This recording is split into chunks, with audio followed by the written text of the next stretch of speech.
And now to give us more perspective on how this, of course, plays out within the American political circles, we're being joined by Ms. Johanna LeBlanc, who's a national security law analyst and also a foreign relations expert. She's joining us live from Washington, D.C.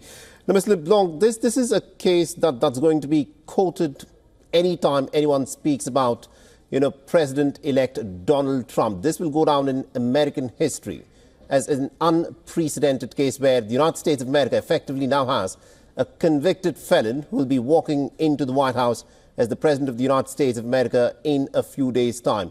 What is your reading of this? Because Donald Trump is describing this as a witch hunt and he's called it a travesty of justice and a charade that is played out in front of the American public. Thank you so much for having me on air. First and foremost, as you said, this is certainly unprecedented times here in America. We've never had a president-elect who was a convicted felon to hold the power at the Oval Office.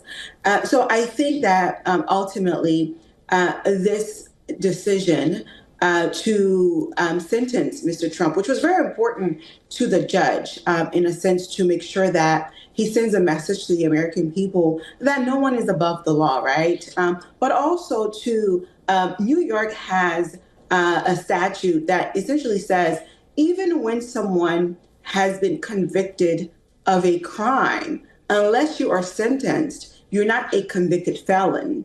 So today is the day that the left-wing media and those who may not necessarily be supporters of Mr. Trump could actually legally call him a convict, sort of say. So I think that with this conviction, it's certainly going to cast doubt on American public system, American politics, because I think there are those who are going to use this to say, hey, your president is a convict. So when the United States wants to take certain decisions about other nations who may not be behaving in the manner that they're supposed to, the conversation is going to be, you can't tell us anything about how we're supposed to govern ourselves because you yourself, you are a convict. Interesting. That's going to be an interesting scenario that will play out. Thank you very much indeed, Ms. LeBlanc, for joining us from Washington, D.C. with our perspective there.